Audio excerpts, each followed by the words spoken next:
All right, welcome back. Episode 30 of the Young Old Heads podcast. That is shout out to Stephen Curry. That is 30 episodes. I'm one of your hosts, Tommy, aka TV Sports Cards. I'm here with one of my co-hosts and good friend, Max, aka Cards Max, aka Cards Max Stadium Club. How you doing, Max? I'm doing good. When you talk about three-pointers, I think about Tommy Vaughn's jump shot and the cleanest jump shot in the hobby, Playboy cards. Shout out Ryan Playboy Cards. I do, for the record, have a mixtape out there on the internet. If you search Tommy Ball is Life Vaughn mixtape on YouTube, you can see my middle school basketball highlights. Highly encourage watching that video. I put it together when I was in high school, and it is hilarious. So that's our anecdote. Also, wanted to give a quick shout out to the listeners. Me and Max just got our Spotify wrapped in for the podcast, and we are in the top 25% of followed podcasts on Spotify. So shout out everyone listening on Spotify, shout out everyone watching us on YouTube, and shout out everyone on Apple as well. Max, that's kind of awesome news. I was personally very hyped about that and felt, it was super motivating. So shout out everyone who's watching it and loves the podcast. I love podcasts, and I love you, the listener.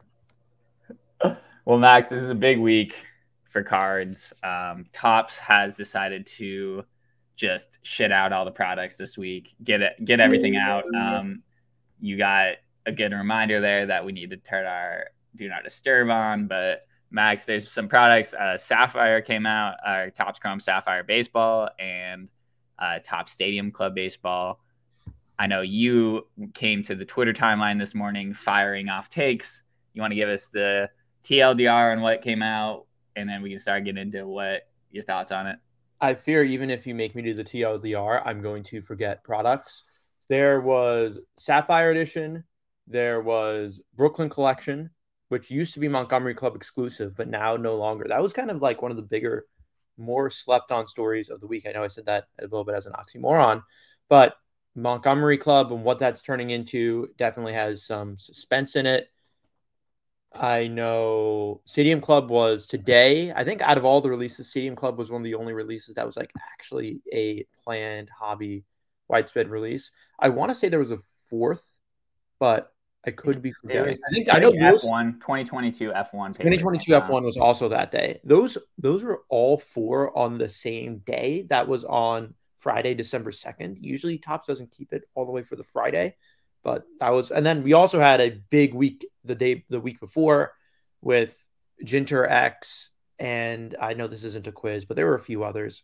Chrome Update also came out. Chrome Update, at least pre-orders. Chrome Update pre-orders came out from Target on Friday, and in that you are now allowed to pre-order a mega box for $50.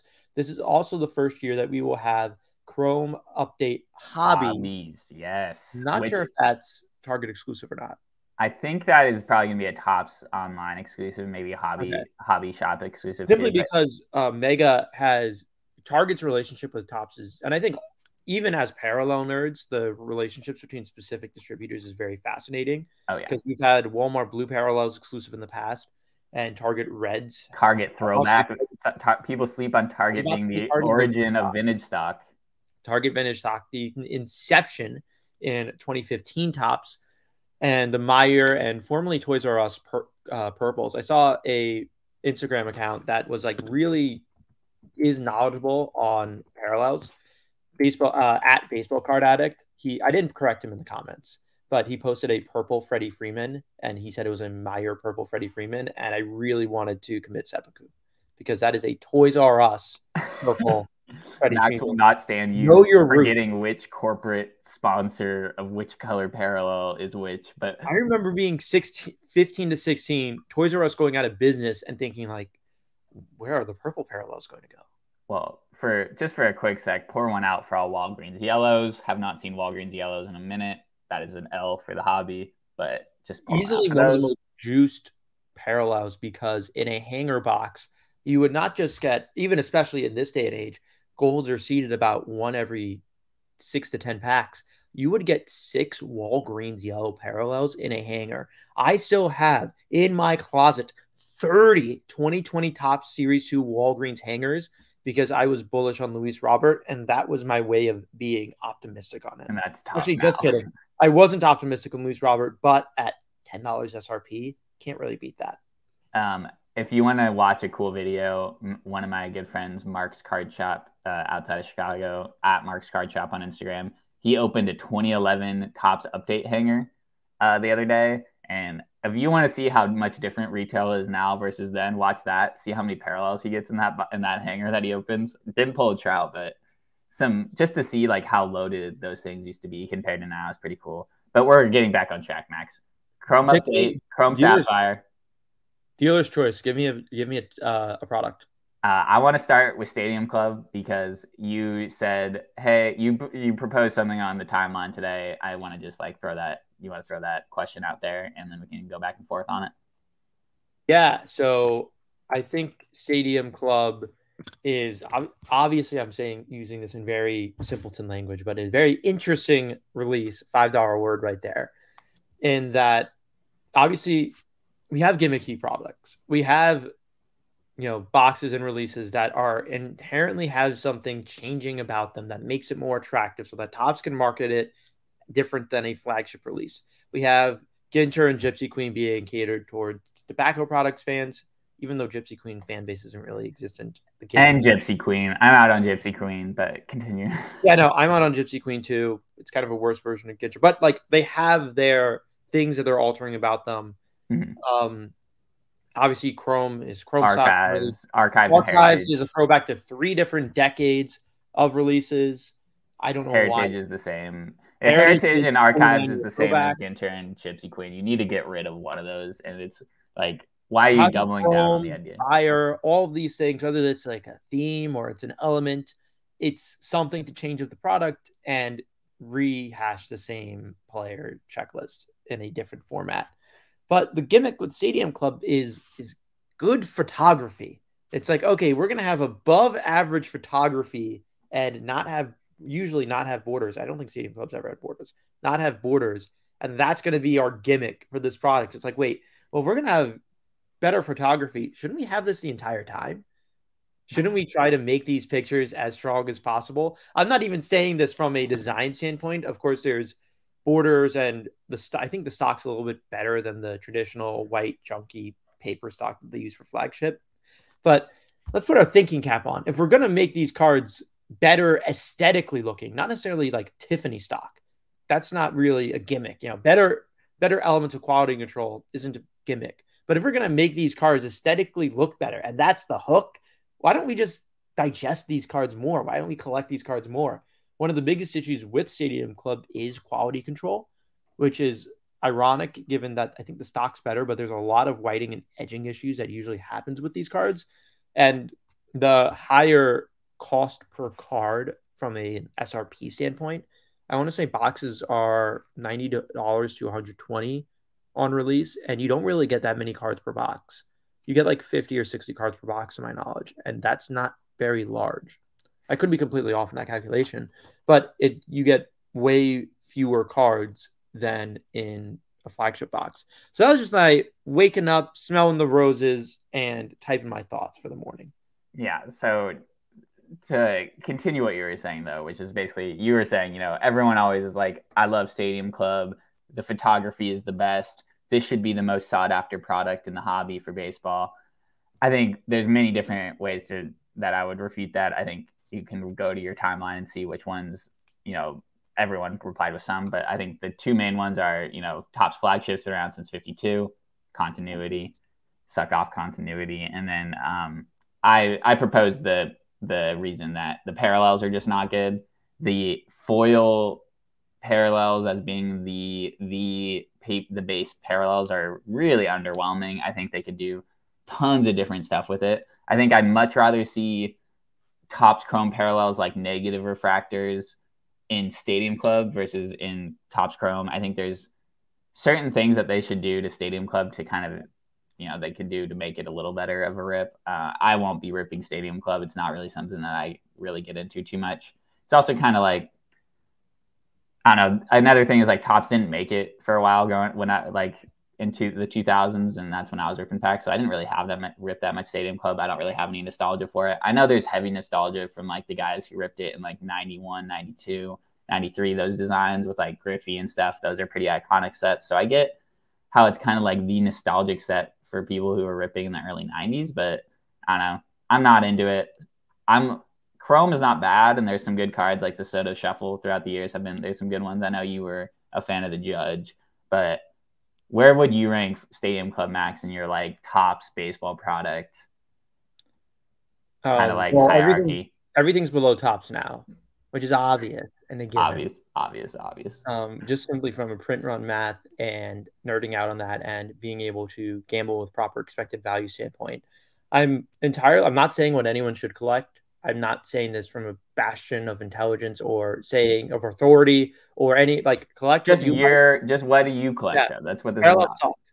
Yeah, the Parallel Sock. Right. Do you have any Stadium Club in your PC? I feel like I've never seen so 2018 Stadium Club had autographs of Gleyber Torres and Ronaldo Acuna Jr.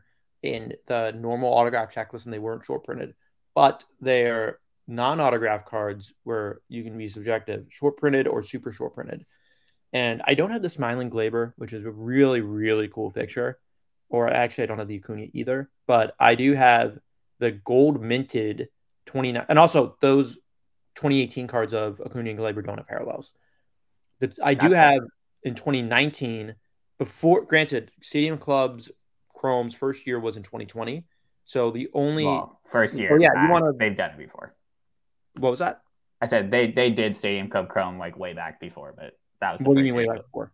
Like 2000, I think they did. Like vintage way back before. Yeah. So Stadium Club Chrome has an entirely different checklist and entirely different photography than the regular Stadium Club product, and that's partly because in the regular Stadium Club product, the non-Chrome, you can get Chromes as parallels and gold minted Chromes. It's another parallel, and the gold minted Chrome is a case hit for the regular Stadium Club paper release. So I enjoyed getting and chasing Stadium Club Chrome and gold minted Chromes of Gleyber, and I have both for the 2019 in my binder, and those are some of my favorite binder cards because even though I think it's a horizontal throwing picture with him in glasses, I think that is a cool card, and because it was a non-rookie card, allowed me to collect it more affordably. Yeah, I think there's a couple other like good ones to point out. Like the Mookie rookie auto in Stadium Club is a pretty sweet card and like a pretty rare one. I think one of the things that the last thing for Stadium Club, I think once someone pointed out that they didn't have a Juan Soto rookie, which is kind of tough. Yeah, I was about to comment on the continuity aspect. Every single major I don't say Hall of Famer. We're not projecting, but every single superstar MVP like talent, really big rookie outside of Trout and I suppose Soto and Arenado and the other people in 2011 update, but really Arenado, Trout, and then Soto, every single MVP caliber player has had a rookie card in Stadium Club that is currently playing because its inception was in 2014. Actually, JK, I don't think there's re-inception, but yeah. Re-inception. Last thing on Stadium Club, and then we got to move on. So that's just my counter remark to continuity. And really the big thing with Soto is Soto was a May call up at the time that was too late for most regular products but not too late for update. And Topps actually adhered to a normal release calendar schedule. Kind of funny to think that Topps Chrome was supposed to be a summer release. But apropos to that, Juan Soto is not meant to be a traditional 2018 release. He is an update card, and that was the point of update. Update cards only had cards in update or the equivalent. So, hey, the solution to that is just mass produce everything, leave every major gimmicky product like except for Gypsy Queen. Gypsy Queen's earlier in the year and Inception's earlier in the year. But outside of that, every major rookie be late enough in the season to where they can be added to the checklist, and then just not have the solution of missing any rookie. And then all the cards are worthless, and Topps sucks. Speaking of Topps sucking, they put out Topps Chrome Sapphire this week, and you went on a little history journey of Sapphire that was on the timeline, but I think it's worth repeating here and talking about because I think it started because in the promo for Sapphire, they showed a different image for the Julio Rodriguez card, which would be first, interesting that he would be in Topps Chrome Sapphire. I was expecting him to be in Topps Chrome Update Sapphire. But it was also just a different image than any of his other flagship releases so far.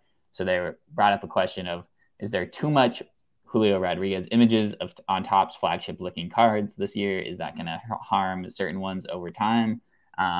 Just off the top of my head, we got a Logo Fractor image. We got a Topps Chrome SP image. We got the Series 2 image. We got the update SP, and then the Ichiro SSP.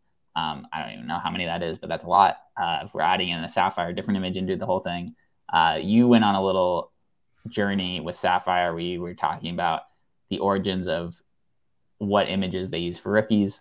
The famous example is the Ronald Acuna bat down image is the same as in Sapphire Chrome as it is in the SP Series 2 SP, while Acuna's update Chrome card has a different image than that as well. So a lot to get into here, Max, but you want to give the people a little rundown of Sapphire history in case anyone hasn't done the research themselves? I think it's good that you mentioned Acuna and to a lesser extent Ohtani, because I guess more specifically Acuna. Acuna is the biggest name player to have so many different images. And there's really the only one thing with Acuna that's a curveball is Chrome Update. But I'll address that at the end. Topps Update is its own release. Topps Chrome is its own release. Topps Update players get their own checklist card if they are not in Topps Series 1 or Series 2 as a base card player, with the exception of Ohtani. I have no idea why Topps did that. That completely throws a curveball everything. But for every other player ever, you get an update rookie card if you don't have a card in Series 1 or Series 2. This is like a if P then Q logic problem. I feel like that's kind of like that. If you have and based off since 2020, which is when Chrome Update started, Chrome Sapphire Update started, and I guess for Chrome as well. Yeah, so I'm confusing myself a little bit. But if we have a update card, then and the Chrome Update checklist is abbreviated to, I believe, 50 names. The update checklist is usually about 300, but I think it's either 50 names or 100 names in Chrome Update. I think 50 for the Chrome Megas in 2014, 2013, and maybe 100 in the regular release. But, Tommy's shaking his head. That means I'm doing it right. Yeah.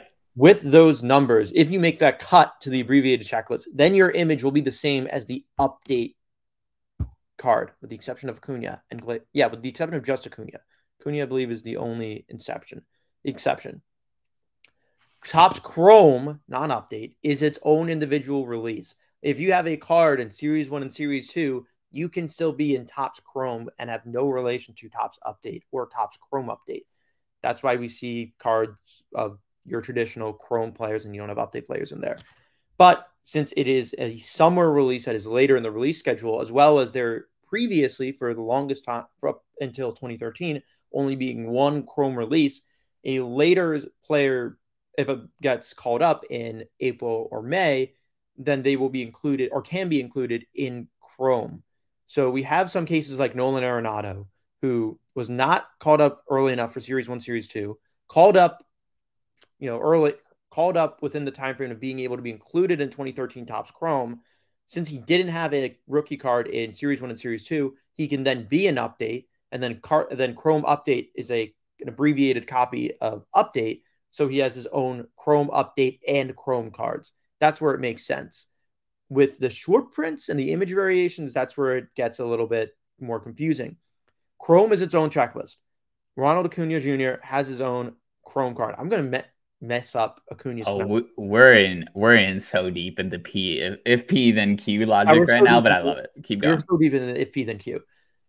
So we have Chrome Ronald Acuna, who I believe is card number 150.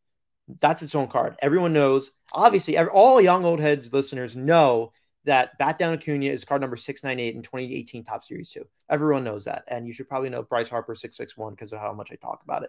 But Chrome Acuna is 698. Bat Down Acuna is card number 698. It is short printed. In factory sets, it is the bat up variation that's used in update except for the left to right designation of the Topps foil. But it is bat down short print in the Series 2 packs because Topps Chrome Sapphire is a full checklist rendition of the 2018 checklist, the exception of 2019, which I'll get into in a moment. Because it's a full copy of all of 2018, it includes the image SP variation. That precedent made sense and was consistent until 2022, where Julio Rodriguez is not having his image variation in 2018.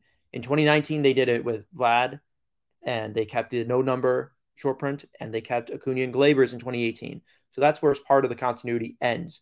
So we had the bat down update Chrome. No update. Bat down. All right, stop talking for a second. No, I have to get through this. We're almost done. Get through it.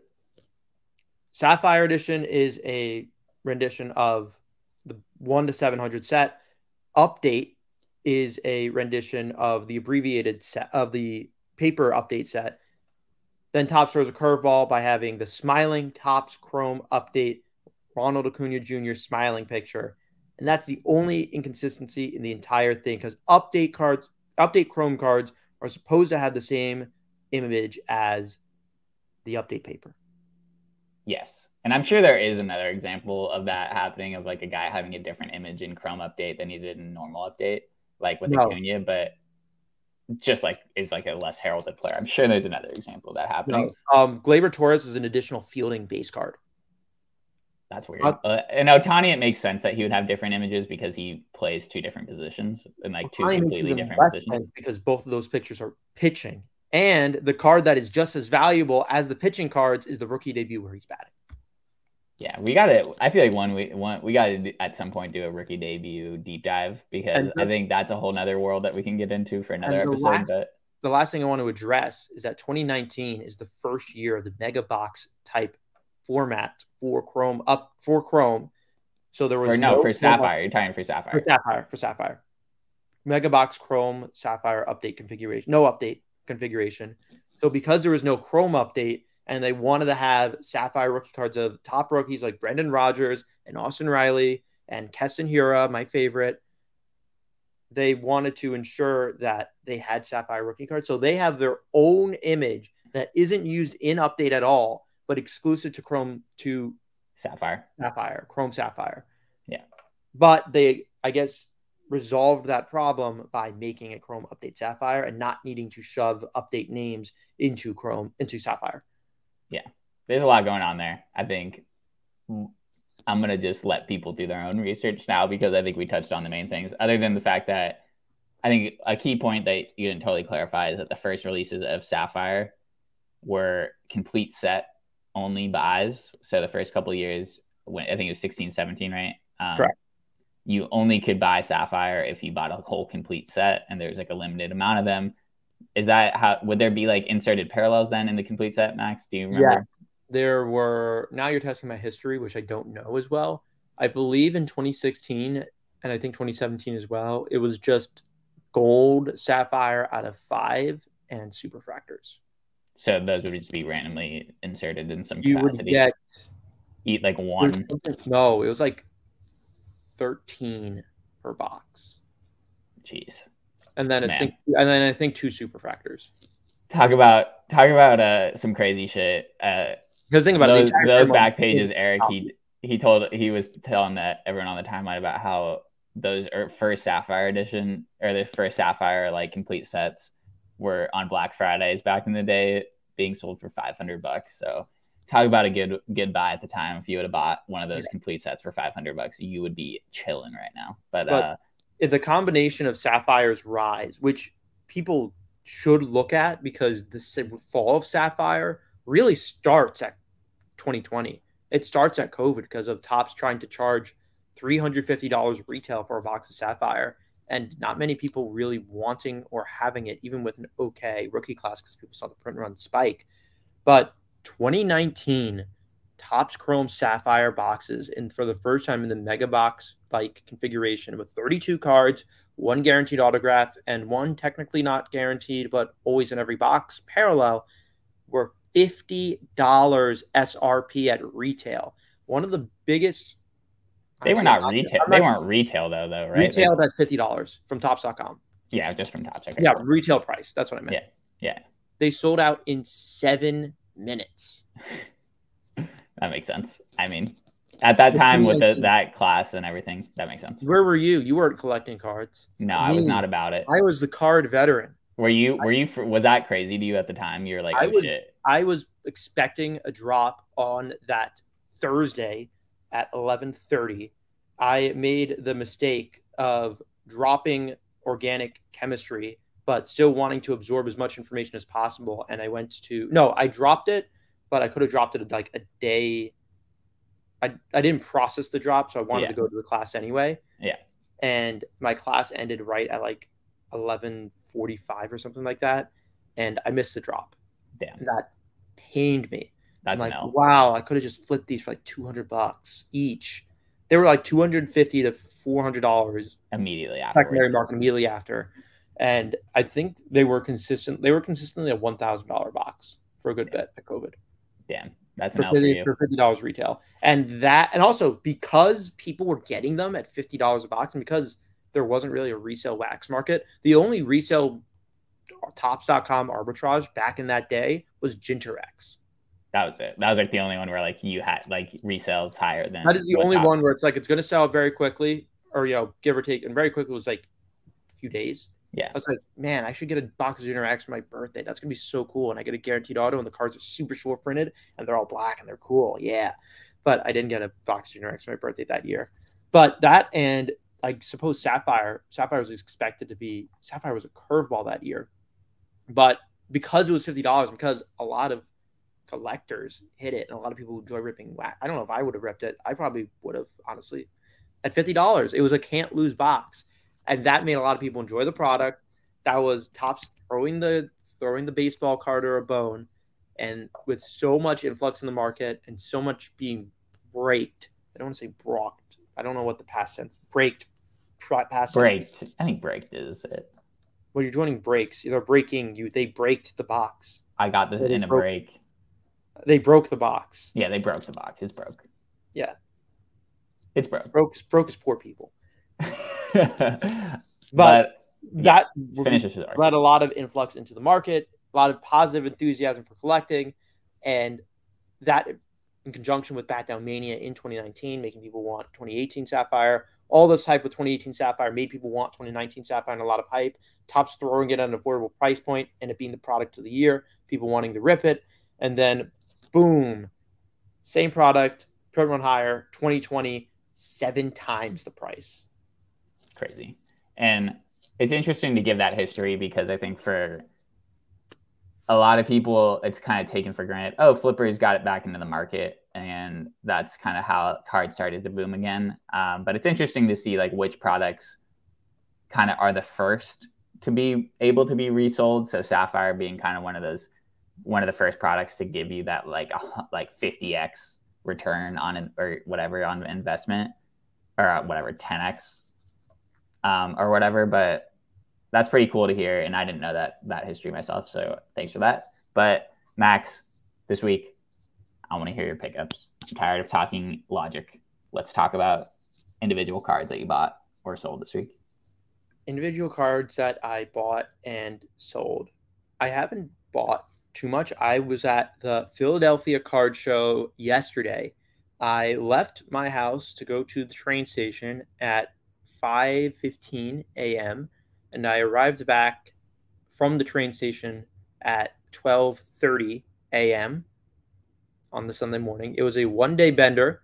It was no hotel. I stayed in Oaks, Philadelphia. Excuse me. No, don't make fun of Max for having a faux pas. Max knows Philadelphia is not a state. Oaks, Pennsylvania, which is incidentally a 30 to 40-minute drive from Philadelphia itself. It was more expensive Uber than I was anticipating. But I arrived at the show at show opening at 9 a.m. And I have a very bittersweet perspective of the show. Because what do you do when every single dealer is above market or doesn't want to sell at market? I think it's twofold.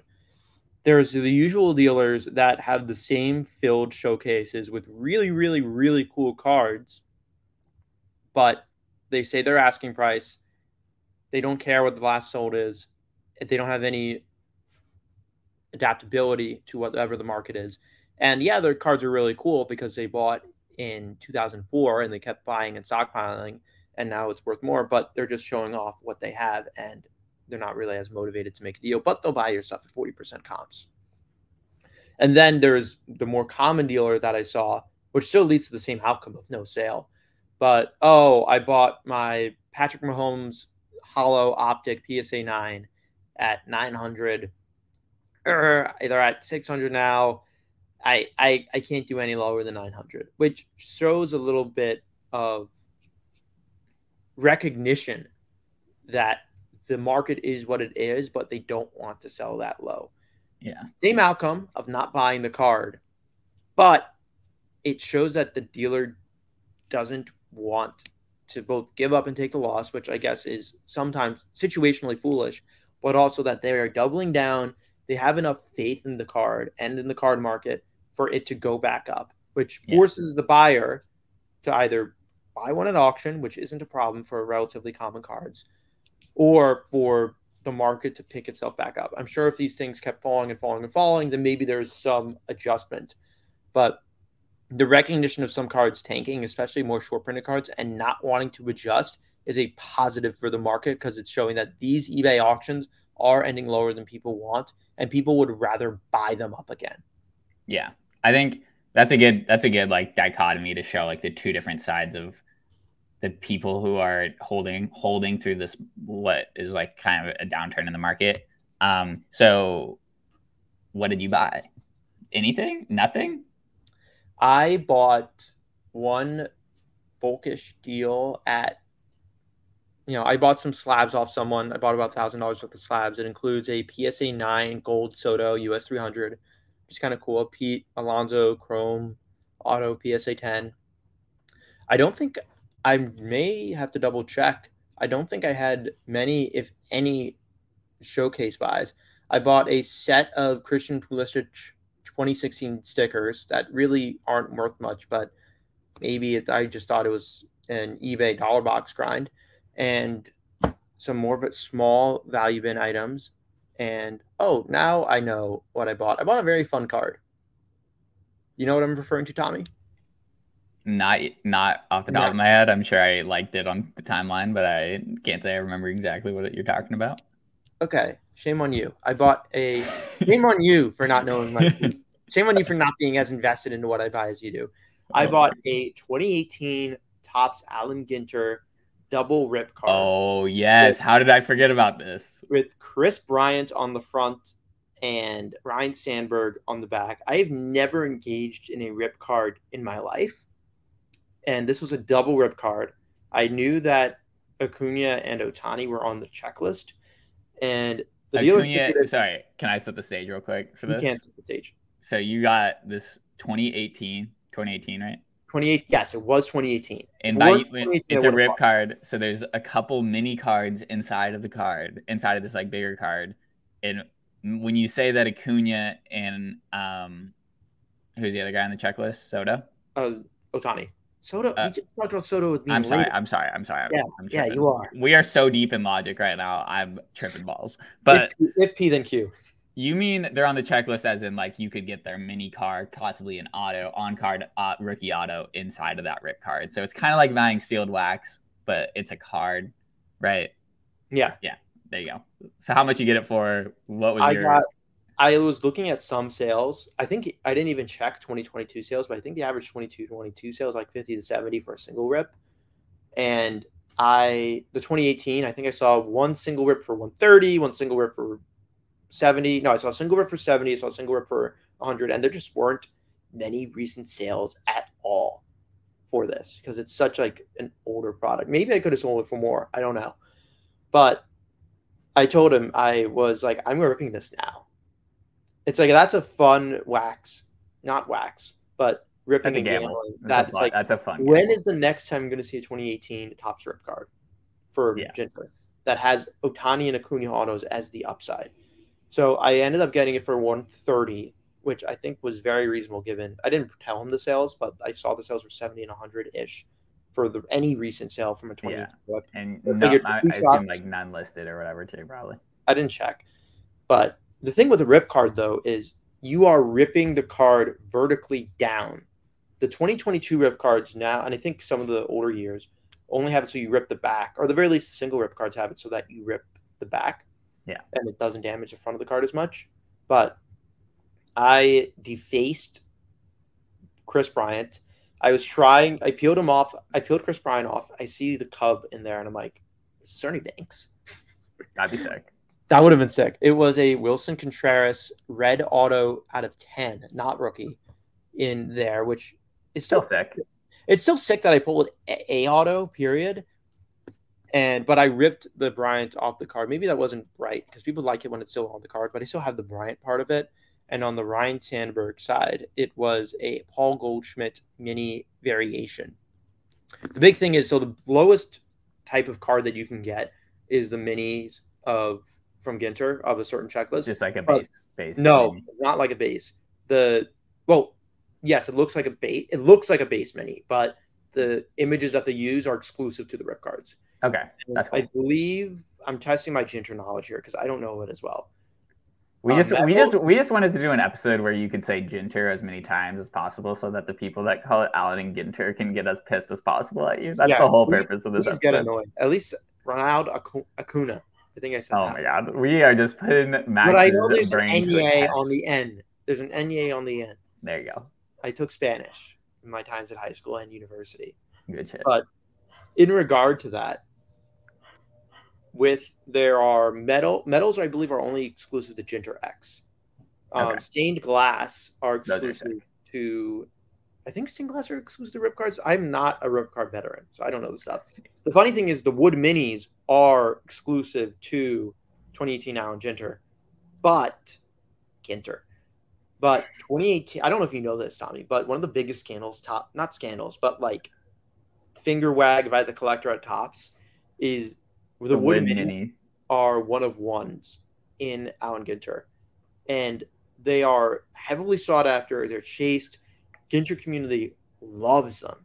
Yeah, but not a single 2018 Allen Ginter wood mini has ever surfaced. I think I've seen this from Eric. Those back pages on Twitter. So he tweets about this a lot. About where are the 2018 wood minis? Where's 2021 Bowman Heritage? Because you have to put Topps responsible. But yes, you would be able to get wood minis in the rip cards if they were in 2018. But I mean, part of the running gag is like, that can very realistically happen. You know, as we've seen with the 2012 Harper story from last week. What if Topps just like has it all in one case? Yeah, and like no one's opened the case. And no one's ever opened it. That's still likely, I feel like. Well, we can't say it doesn't exist. Only Topps can know that. But yeah, no 2018 wood mini has ever surfaced. I bet you I wouldn't be totally surprised if that was the case. But you actually just reminded me that the other product that came out this week is Topps Rip. Yes, that was the fourth product. That was the fourth product we didn't remember. But all right, that's cool. That's a fun rip. I had a fun rip. I lost about $100. It wasn't that fun. Yeah, but that's your classic high upside. Yeah, that's a gamble where it's like, this is made for me. I'm not doing your average Joe Prism Blaster. No, I'm doing the wacky cool Topps Now print odds or shredding 2018 specific. Because it's like, okay, there's not a for 20. Maybe I could have resold that, but I'm not beating myself up. And that's you live with that for the rest of your life. You're happy you did that when you're 50 years old. You're happy. Yes. I had a fun rip. I recorded a video of me ripping it. That's never seen. I'm so gentle trying to rip it up. Rip up a little. Post the video. It's 3 minutes long, but just do it faster or edit it. Okay, I will, Mr. Producer. But it is a cool. I'll have that for the rest of my life. That I'll be able to die peacefully. That I opened a 2018 Allen Ginter double rip card. Yes. But the thing is, now that the rip card's been ripped, there are people that, because there's some of the best looking cards in Ginter that legitimately just want the rip cards. Like that's a huge. I know I haven't watched the breaks, in all caps. Don't tell me you ripped that card because he's a Cubs fan and it was numbered out of 15. That's sick. Yeah, and Cubs fans are pissed. Based and can't be in a collection because there are some of the cooler full size cards that you can get. If you get a Julio Rodriguez, don't rip it. I saw someone on I think it was on Twitter that was like, "Oh man, I ripped open the 50 out of 99 Mookie Betts rip card, jersey number, and all it had was a base image variation mini inside. And I'm like, rip any Mookie Betts you want. Don't rip the jersey number. Yeah, that's tough. I That's felt so tough. bad. I felt bad. I had one purchase that I want to talk about before we end things. You know me, I like to search for the bad titles on eBay. I found a card that was labeled Barack Obama 2008 basketball, and I sent you this.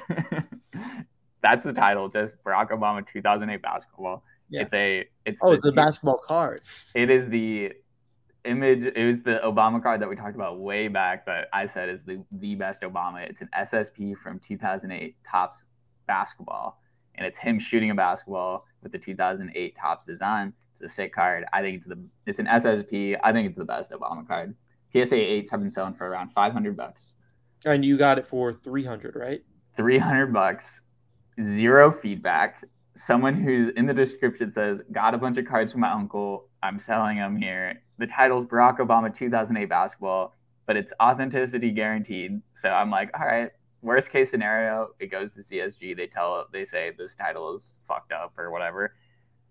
I hope they just let it go because it's I hope you get card. your kind of grail card in that, not necessarily in valuation, but just in like what you've been searching for at a good price point forever. Yeah, and so I'm hyped about that. I'm selling some stuff. I have 16 live auctions on eBay right now to pay back this card. You have one? Nice. I have one. But so it's currently going to be delivered to CSG tomorrow. So this is my first time ever doing an eBay authenticity guarantee card. So this is kind of why I'm saying the story, but I'm interested to see first if the title being so bad is going to make them just automatically kick it back, or if there might be some communication to me about it or something. But I'm totally comfortable paying the price that I paid for the card. It just is. I don't know if CSG is going to be like, oh, this title is not accurate because it doesn't even say like Topps in the title or anything. I don't know. Do you have any experience with that? Just anecdotally? I've had authenticity guarantees rejected over condition issues. I haven't had it rejected over the title. Okay. Although I did see, and I have heard stories of cards being ordered as PSA 10s, the seller accidentally shipping a PSA 9 and it passing authenticity guarantee, as well as someone ordering a 1993 Finest Topps card with refractor in the title, it not being a refractor. And then still passing. Still passing. That's crazy. Those are probably the two worst cases that I've seen. Yeah, that makes me optimistic that I'm going to get the card, though. So one of them is PSA, who's authenticating the slab, and one of them is CSG, who's authenticating the card, the raw card. So both of those departments have messed up before. Yeah. But I have been saved in, I think, even regarding your example, I think I bought Trevor Lawrence rookie card, which was an orange fluorescent out of 25. Oh, yeah, I remember that. It ended up getting rejected, saying item not match description or something like that.